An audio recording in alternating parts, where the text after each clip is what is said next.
All right, guys.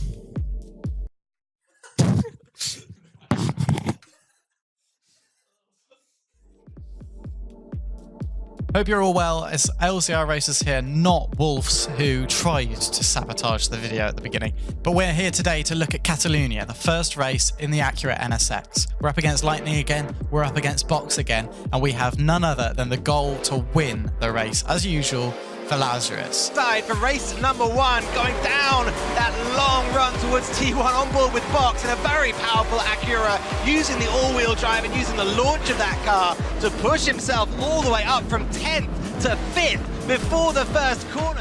The car will just disappear off into the distance, much like Racers and Lightning have over the competition. Racers struggling with braking, it looks like, as he comes out of the exit of Repsol. Uncharacteristic mistake there from LZR Racers, who has been supplying the race wins for the LZR team. Yes. There was a stat before this, was it 4 wins for the team? 3 of them provided by Racers. He compromised by starting position, starting 7th, now is in 8th, as Lightning has a look down the inside of Racers. Racers is really having trouble at that one particular corner, Ali, and trying to get the car slowed down and then turn. Balance of them a little bit, fiddle around with them as Lightning begins to look like he may make a move here, running down towards the hairpin of turn 10. Lakasha not quite managing to find a way through. Lightning, though, Shay, beginning to look like he has the pace and has the form here in race number 1 to win this thing. The question is going to be, Ali, does he have the patience to win it? Because it's not always about being able to make the move. It's about being able to pick the time to when you make the move. Racers gets a much better run out of the final corner. He's better in the car through that final chicane section, which is much... And now to find out how the rest of the race goes, how the battle with Lightning concludes, we now join me in my POV. We're starting from pole position, and what a lineup of drivers we have behind us. The standard is just massive at the moment, and basically in this race, so Lightning starting behind Box, who's also in one of the best cars, was starting further down in the order, and he was going to try and achieve the hard charger boost for the next race, and that is achieved by overtaking the most amount of drivers in a race. But yeah, we get a really good start actually off the line, and immediately this race is going to turn into one that is purely focused around managing the gap to Lightning. It's something that I've been speaking about a lot, you know, whether I'm pushing, not pushing, whatever. At the end of the day, where I finish on track is the main thing, but I had a different mindset coming into this, that I would relieve pressure from myself and properly try and drive as fast as I can, because I had confidence in this car. 4-wheel drive really suits me. It's just absolutely perfect. This car track combo was what I love, and Lightning, traditionally, maybe this was a bit weaker for him, and I really saw an opportunity to break away. So we're coming up to the second half now of the first lap, and you can see that we've managed a decent gap to Lightning. He's behind us, but he's about half a second behind. And when you look at the gap, though, to the rest of the field, we've already pulled 3 seconds over third place. So that's just testament to how fast we actually are relative to the other cars as we come into the final chicane. We were a bit tentative on the first lap in the final chicane, and you can see that Lightning was able just to bring it in slightly. I missed like the first apex, so I really had to be quite careful with my line through the second half to ensure that I didn't get any corner cutting penalties. But coming on to lap 2 now is all about finding the rhythm. It's all about just getting into the routine of the lap that allows us to calm down a bit and pull away. Nothing special. You know, ironically, in Forza, it's the boring drives, the boring but perfect drives are the ones that do so well. And with Lightning on our rear, we're going to need a perfect drive to get away. And so, coming through this tricky section now, you actually heard in the highlights, this forthcoming corner was the one that I was seen to be having the most difficulty at. And I think this is slightly proof that I did find it quite difficult. And what you'll find actually a recurring theme in this car is that I really liked to use the handbrake, to be honest. I know, I know that maybe upsets quite a large proportion of the viewers watching. But like, the thing is that with the handbrake, it just allows you to just shuffle the car back onto the line, and that's what I was thinking about doing. You'll see it here in this hairpin, a little tap of the hairpin, rotate the nose round, and then you can use the four-wheel drive exit to absolutely hoon it away from the corner exit. And so you'll see it actually, I think, coming into this chicane, just little dabs of the handbrake to help get the nose in. Let's see if we do it. Yep, just there. You can see like just a very, very subtle tap to point the car in the right direction, and then you can use the power to blast through it. And this is one of the techniques, to be honest, that separates FRC standard racing from normal lobby racing, because whilst it looks a bit silly, potentially, you know, at the end of the day, we have to do what gives us the most pace, and by using the handbrake, you can get the nose pointed around and ensure that you're more consistent. So as far as I'm concerned, it went pretty well, and I'm, you know, no regrets about using the handbrake at all, because it was working so far. But lap 3, you saw on the highlights as well, this is where the stuff starts to hot up a little bit. So coming into this corner, this really tight left-hander, you can see miss our apex slightly, but we managed to handbrake and get the nose back around, and we still managed like a pretty good exit. Lightning wasn't able to capitalize on that whatsoever. And now it's just all about getting back into the routine, into the rhythm, which we had kind of broken in that corner beforehand. And we're still managing a gap of about 0.2 seconds to Lightning. So it's just a matter of not allowing him into that fighting zone. But when I'm missing corners like that, it does get a bit hairy. But you can always see that four-wheel drive just allows you the punch to get away. And I was really trying to take advantage of that in any situations where I needed to defend. But coming through into the final sector now, this was really unusual actually. I'm not sure if you noticed that, but in the background, Lightning seemed to swerve off a bit, and we have gapped him by about half a second. I don't actually know what he was doing, what happened to make him pull over to one side, seemingly.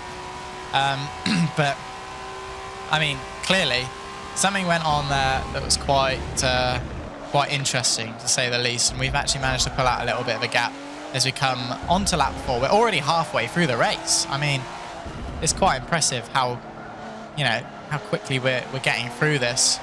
And I also noticed actually quite another interesting point, and one of the things that I was able to have as an advantage over my competitors was that I was using higher gears than Lightning. Now you'll see through here, I used third in this tight left-hander to get the punch at the corner. But coming into the next corner up here, which I actually call Death Corner because of the very, very deadly gravel on the outside. But you can see I hold it in fourth and then use fourth to pull the car all the way out the corner. And I keep it in fourth all the way up here as well. I don't play with the gears whatsoever. And whilst if I was in third, the RPMs would be higher and it would be sounding like potentially I'm a bit faster. In reality, the gearbox in this car was so bad, the transmission was so bad that every gear shift I did would lose me time. And so I was sure to make sure that I had to shift the car as few times as possible, really. And so coming into the final chicane again, we've managed the gap well. He's still Lightning's still about 0.7 seconds behind, and we've actually managed to do that last sector really well. And we've pulled out another couple tenths on him. Will it tick up to 0.8 seconds? I'm not sure, but it was a good exit as we begin lap 5. And this, bear in mind, Lightning is quick, like he's seriously quick. And so to be gapping him is, frankly, like, it's awesome. It was really good. And as this was the first race that I did, it was so big for confidence, as we actually have just gained even more tenths on Lightning coming through that long right-hander. We're up to 1.1 seconds, so we managed to open up the gap quite considerably to Lightning. And now he's out of F1 DRS range. To put it in perspective, he is far enough away so that we really don't have to worry about him anymore, which is just amazing as we take that corner. Really nice, actually, using the handbrake to get the car pivoted on the apex. But can we hold the speed up here? Yes, we can. To be fair, I think this race actually was one of my best drives I've done in Forza. It was pretty much perfect. After lap 3 had ended, the consistency was really, really strong. We never fell out of the 1/10 off our best time delta, if that makes sense. So we never set a lap that was over 1/10 slower than the best, apart from during a few, squiggly bits of the race, if that makes sense. But coming through the final chicane, look at how easy it is to cut. We have to push the limits so much to get another really good exit. Short shift up to 5th, hug the curb, and then get all the track on the exit for a really nice run up the straight. And we've managed to pull 10 seconds to box now. So it's honestly, the pace was just nutty, how fast we were running. And we now find ourselves in the latter stages of this race. Lap 6 already. So we only have 3 more laps to go until the end of this race, and we've managed to do such a good job of getting this gap up. And to be honest, at this point, confidence was so high. To be able to pull away from Lightning is just mega. It really is. It's not something that it's not something I thought I could have done a couple of months ago. And so here we are, just absolutely showing why I think I deserve the chance to be racing in this FRC, which is just awesome. I mean, to be honest, the entire experience of the FRC this year has been really, really good.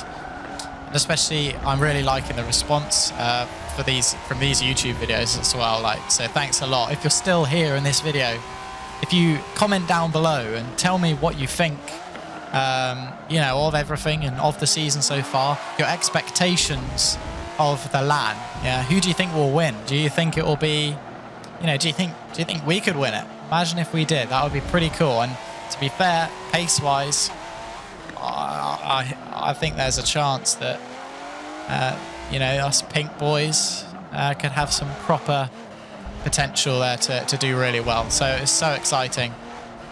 His lap 6 is now coming up to an end. It's just more perfection, lap after lap, just seeing how it goes. I'm going to leave it unedited, actually. I was debating really trying to take laps where nothing too exciting happens, but I think it's important to leave it raw so you can really see the sort of lines, the consistency that goes into driving at the front in an FRC race. And it really is perfection. It's quite interesting because when I watch it back, it actually surprises me just how perfect absolutely everything is. You don't really take the time to appreciate it when you're actually there doing the driving, but when you watch it back, it's mental. And I remember actually when I used to go to my first LAN event, I would be sat there before my turn or whatever, and I would look at the screens of other drivers, even people that I knew, that I knew I could beat. But you watch them drive as they're doing it, and when you watch them play, it looks so perfect that it's hard to believe that what you do on the screen or on the game is as perfect as what other people appear to be, even slower drivers. So it's mental. But we are on a very, very, very fast lap, with 3/10 up on our delta, which is obviously, pretty impressive. We were running good pace before, but we're doing very well now.